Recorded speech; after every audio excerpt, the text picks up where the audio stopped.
विद्यार्थी मित्र हो, मागील भागामध्ये आपण पाहिले की बंगालची फाळणी झाल्यानंतर भारतीय राष्ट्रीय काँग्रेसने वंगभंगाची चळवळ हाती घेतली होती. या वंगभंगाच्या चळवळीमध्ये 4 प्रकारची चतुसूत्री त्यांनी जनतेसमोर ठेवली होती आणि या चतुसूत्रीचं आता आपण थोडक्यात विवेचन पाहणार आहोत. पहिली चतुसूत्रीचा जो भाग होता पहिला, त्याला आपण स्वदेशी म्हणतो. स्वदेशी म्हणजे ज्या वस्तू देशात तयार केल्या जातात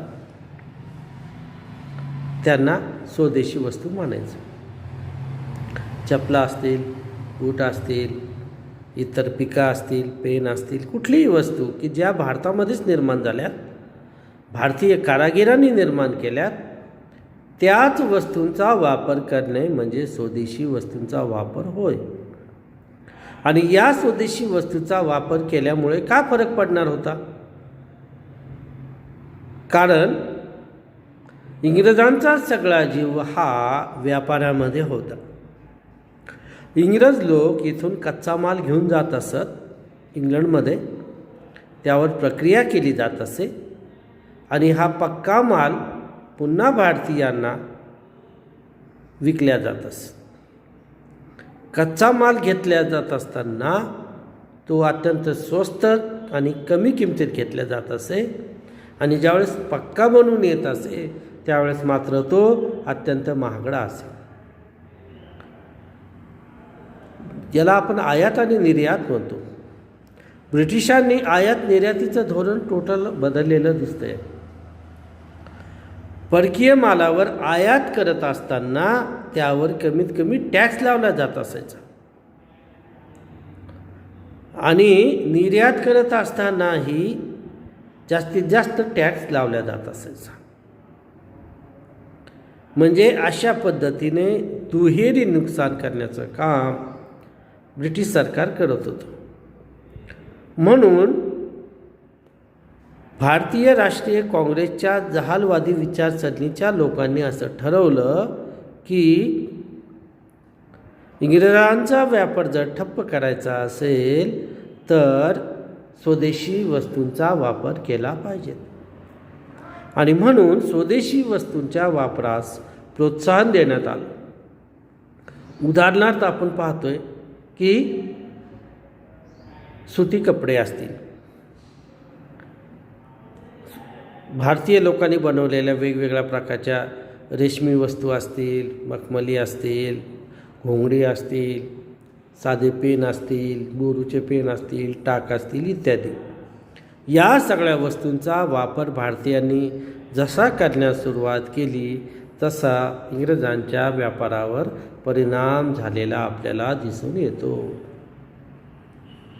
म्हणून स्वदेशी वस्तूचा वापर हे चतुसूत्रमधलं पहिलं सूत्र आपल्याला माहीत आहे. यानंतर आपण दुसरं सूत्र पाहतोय, तो परकीय मालावर बहिष्कार.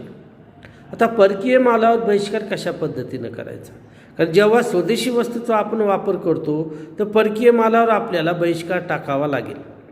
नाही तर एकीकडे स्वदेशी वस्तूचा वापर करायचा आणि परकीय मालाचाही वापर करायचा, अशा पद्धतीनं जर आपण करत गेलो तर भारतीय मालाला उठाव भेटणार नाही. आणि हे जर टाळायचं असेल तर आम्हाला परकीय मालावर बहिष्कार करावा लागेल. आणि म्हणून इथे दुसरी चतुसूत्रीचं सूत्र आलं की परकीय मालावर बहिष्कार. मग यामध्ये कुठल्या कुठल्या वस्तू आहेत? ज्या ज्या काही वस्तू असतील, कागद असेल, दारू असेल, पेन असतील, कपडे असतील, वस्त्र असतील, कुठल्याही गोष्टी असतील, परकीय शिक्षण असेल, या सगळ्या बाबीवर आता भारतीय लोकांनी बहिष्कार टाकायला सुरुवात केली. आणि बहिष्काराचं तंत्र फार भयानक होतं. एखाद्या दुकानदारानं जर अशा प्रकारच्या वस्तू, परकीय वस्तू जर ठेवल्या असतील तर लोक त्याच्या नावानं बोंबाबोंब ठोकत असत किंवा त्याच्या दुकानाचा माल सगळा बाहेर आणायचे आणि त्या कपड्यांची, त्या वस्तूंची सार्वजनिकरित्या होळी केली जात असायची. जर विदेशी दारू असेल तर त्या विदेशी दारूच्या बॉटल बाहेर आणल्या जात असत आणि त्या फोडल्या जात असत. याला पिकेटिंग म्हणत. म्हणजे अशा पद्धतीनं परकीय मालावर बहिष्कार टाकण्याचं काम भारतीय जनतेनं करायला सुरुवात केली. याच्या पुढे जाऊन जर न्यायालय असतील तर न्यायालयावर सुद्धा बहिष्कार टाकण्याचं काम भारतीय जनतेनं केलं आणि याचा भयानक परिणाम ब्रिटिश व्यापारावर आपल्याला झालेला दिसतो. कारण या कालखंडामध्ये टोटली आयात आणि निर्यात ही जवळपास थांबलेली आपल्याला दिसून येते.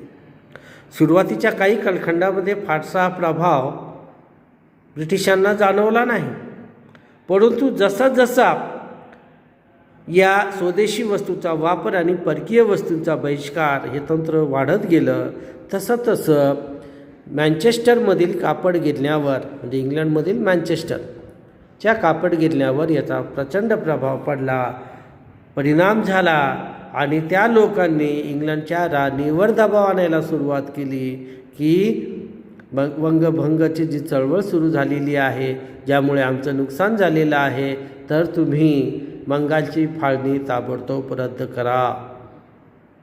परंतु इंग्लंडच्या राणीला वाटलं जर का आपण तात्काळ अशा पद्धतीनं ही बंगालची फाळणी रद्द जर केली तर याचा दुष्परिणाम होईल, राजकारणावर होईल आणि अशाच पद्धतीने भारतीय लोक वारंवार आपल्या विरोधात आंदोलनं करतील आणि हे करायचं नसेल तर काही काळ त्याला जाऊ द्यावा लागेल. अशा पद्धतीने इथं कामं सुरू असताना तिसरा आपला चतुसूत्रीचा मुद्दा जो आहे तो आहे राष्ट्रीय शिक्षण. ज्यावेळेस परकीय मालावर बहिष्कार घालतो, परकीय शिक्षणावर, परकीय शाळा महाविद्यालयावर ज्यावेळेस तिथल्या विद्यार्थ्यांनी बहिष्कार घालायला सुरुवात केली, त्यापुढे मग प्रश्न निर्माण झाला की ज्या मुलांनी शाळा सोडल्या, महाविद्यालय सोडली, त्या मुलांना कुठे ठेवायचं. आणि यासाठी मग राष्ट्रीय शिक्षण देणाऱ्या शाळांची निर्मिती होण्यास सुरुवात झाली. या काळातल्या अनेक श्रीमंत लोकांनी पैसे दिले, कुणी जागा दिल्या आणि राष्ट्रीय शिक्षण देणाऱ्या शाळा महाविद्यालयाची निर्मिती होण्यास सुरुवात झाली. अलीगड असेल, त्याच्यानंतर पुणे असेल, सोलापूर असेल, महाराष्ट्रातल्या अनेक ठिकाणी या शाळा तुम्हाला सुरू झालेल्या दिसून येतात आणि राष्ट्रीय शिक्षण देणाऱ्या शाळांमधून निर्माण होणारा तरुण हा ज्वाज्वल देशाभिमानी ठरला.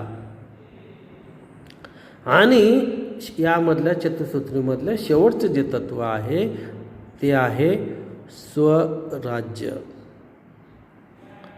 स्वराज्य म्हणजे काय? स्वराज्य म्हणजे स्वतःचं राज्य, सेल्फ गव्हर्नमेंट. स्वराज्य आणि इंडिपेंडन्स, स्वराज्य आणि स्वातंत्र्य याच्यात जमीन आसमानचा फरक आहे. ब्रिटिशांच्या आधिपत्याखाली भारतीय लोकांनी चालविलेले राज्य याला आपण म्हणायचं स्वराज्य. आणि स्वातंत्र्य म्हणजे आम्ही सार्वभौम आहोत, आम्हाला आमच्यावर कोणत्याही प्रकारचं बंधन राहणार नाही, याला आम्ही काय म्हणतो? स्वातंत्र्य म्हणतो. या कालखंडामध्ये आम्ही स्वराज्य मागितलं, स्वातंत्र्य नव्हे. आणि म्हणून इथे स्वराज्य हा माझा जन्मसिद्ध हक्क आहे असं ज्यावेळेस टिळक म्हणत होते त्यावेळेस त्यांना कोणतं स्वराज्य अपेक्षित होतं? या बाबतीत आथनी आणि पंढरपूर, आथनी म्हणजे कोल्हापूरच्या जवळ आणि पंढरपूर या दोन ठिकाणी टिळकांनी भाषण केलेलं आहे आणि त्याचा गोषवारा सारखाच आहे. टिळक असं म्हणतात की संसदेमध्ये जाऊन कुंभ्यांना काय नांगर हाकलायचं आहे, तेल्यांना काय तेल काढायचं आहे, कुंभाराला काय मडके भाजायचे आहेत.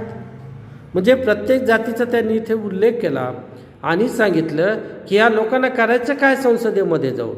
तर संसदेत जाणार कोण? संसदेत जाईल फक्त ब्राह्मण.